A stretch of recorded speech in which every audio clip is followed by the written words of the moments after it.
Okay, dear friends, I'm back with another machine on the Tryhackme, which is Brooklyn Line.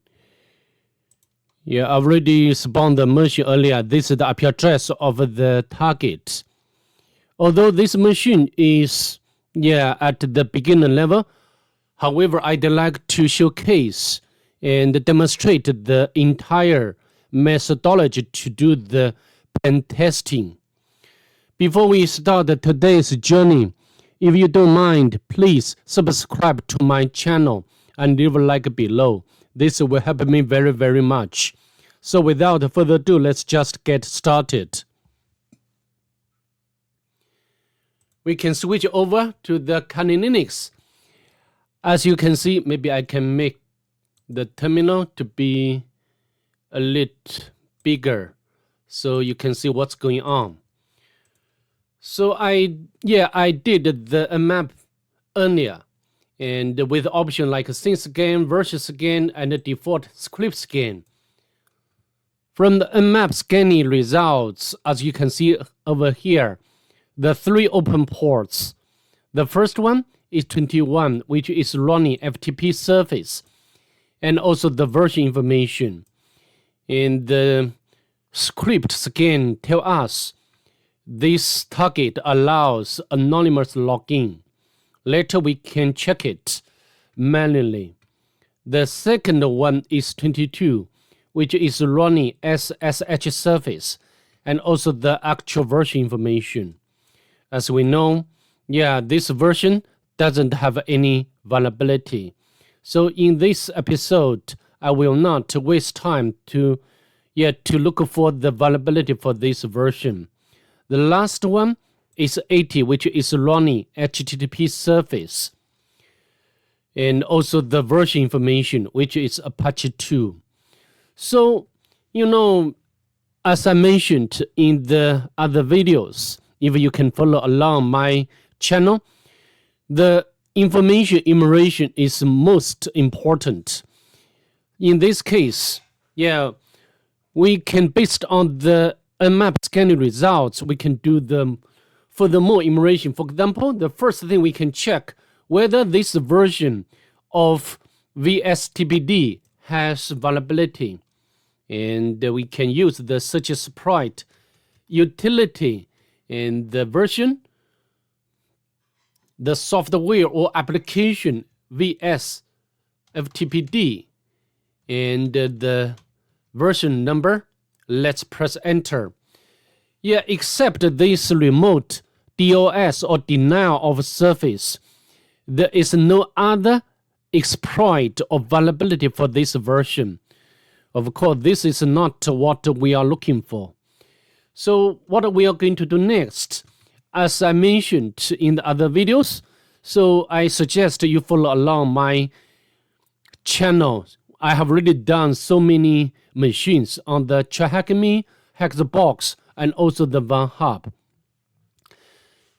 Without sidetrack, I'd like to say at this point, if the target has a service running, which is related to the file sharing, for example, FTP service, the Samba service, NFS service, or network file sharing service, such a service should become the first choice to enumerate.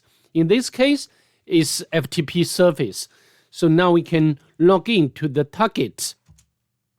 And the IP address of the target should be this one. I've already made a copy from the Tryhackme website. And now we can paste in here. Let's press enter. The name we can put the anonymous. Because from the map scanning, we have already know that the target allows the anonymous login. Press enter. Password, we do not need to supply anything. Leave the blank for this password. As you can see, we have already logged in successfully to the target via FTP service. Now we can list the files by the command ls, and you can put the option of ALH. A means the all, and L means the give the the length information. H means the human readable format. Yeah, there is one file, and we can get down this file to jack.txt. All right. Yeah, now we can quit from this FTP session, and then we can list the files. We can cut the note. Yeah, from the Amy, Jack, please change your password. It's too weak, and hold will be met if someone hacks into the 99. So, of course, I think this Jack text file is telling us something. The first one, this should be the username, and this is the first thing we can get from this file. And secondly, yeah, this user is using the weak password. So I think now we can use the Hydra to crack the password. And so far, we have already know that the target has surface 21 and also the 22. For me, this will be different from person to person. For me, I tried to crack the password for the SSH first. If this doesn't work, and then I try to crack the password for the FTP surface. Okay, of course, this is a very personal viewpoint, and then we can use the Hydra and with L option. L option means specify the username. We already know that the username is Jack, and then we can specify the word list. And the word list I'd like to use is RockQ. Share word list, RockQ, and then we can SSH put the target information, and we can copy the password. Sorry, not the password. The IP address of the target. Then we can put in here. Of course, if you're not familiar with the Hydra, we can use the help of the command. Let's navigate to current working directory, which is Brooklyn. And we can use the Hydra and with the option of help. Oh, maybe I can use... Yeah, this one give us so many different options. But I think some of them are frequently used. For example, this one, the U, not this one, the L, login. Login with this one through this option, we can configure or specify the username. And the P means the password. However, if you want to specify the word list, for example, the word list for the password, we need to use the uppercase P or the capital P. So which one? Yeah, this one, capital P, and followed by the file. And then we need to configure, as you can see from the examples, like here, we can specify the surface and also the target information, target IP address or the host name. So now we can, I have already configured this Hydra in this tab. Now let's just press enter to see whether we can crack the password for this user.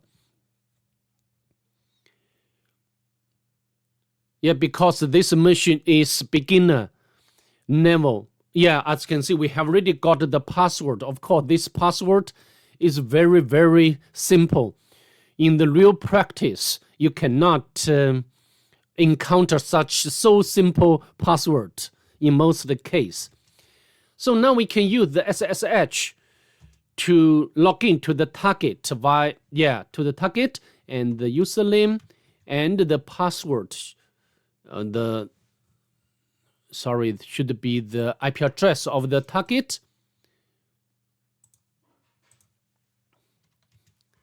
And paste in here.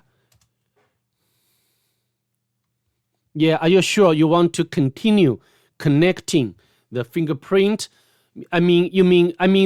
So this means that we need to accept the public key of the sent from the target. Of course, if you want to make a collection to the target, you must allow, continue, right? Yes.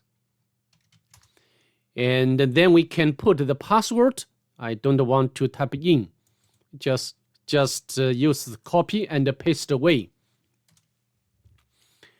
Yeah, as you can see, we have already successfully logged in to the target. And we can check the ID, which is Jack. And we can,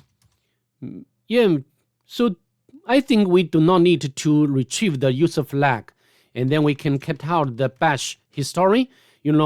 This file sometimes contains some commands, but however, we don't have a permission to read out this file.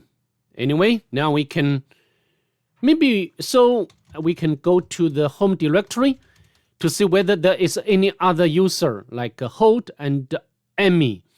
However, we can, the ultimate goal for us is to get the root privilege, and we can check or we needed to get the entry or the vector to do that. The first thing we can check is sudo, right? Sudo with option. Sudo means, sorry about that, can assign temporarily the permission, with the privilege of the owner of this file. In this case, we can use the sudo with option L to display whether this user, the current user Jack, can run command. We can. And we can run this command, less command. I think you're familiar with this command, right? Less. And we do not need to supply the password of the root user. So how to utilize this command or binary, SUID binary, to elevate our privilege? So this time we need to get the help from the website, one very wonderful website for the the privilege escalation. We can use the Google and the GTF opens. This website can give us the instruction on how to elevate our privilege. Here you can input the command, like here in this case it's less, and navigate through the section. So now we just copy this command, or maybe we do not need it. We can copy and now go back here. Sudo. So now we have already entered into the less UI, and now we can run shell. As you can see from the banner, we have already become the root user. Also, you can use the command ID to show the membership of the current user, which is ID. So now, then we can navigate to root directory. I'm not sure whether we need to, this one is root. So root, we can get the root flag. So I think if we go back to the Tryhackme, we need to get the user flag, and both user flag and the root flag. So it means that we need to, of course, now we are super user, the root user, we can do almost everything. Now we can go back to the home directory to look for the user flag. And Emmy, no user flag, and go to the Holt. Here you can see this is the user flag, so we can use the cat command to retrieve the user flag without any issue, right? So of course you can copy the answer and put it in here to submit. However, I don't want to do that. Nothing important for me. So that's pretty much it. I hope you can enjoy it, and I'd like to see you in the next one. Bye. Have a good day.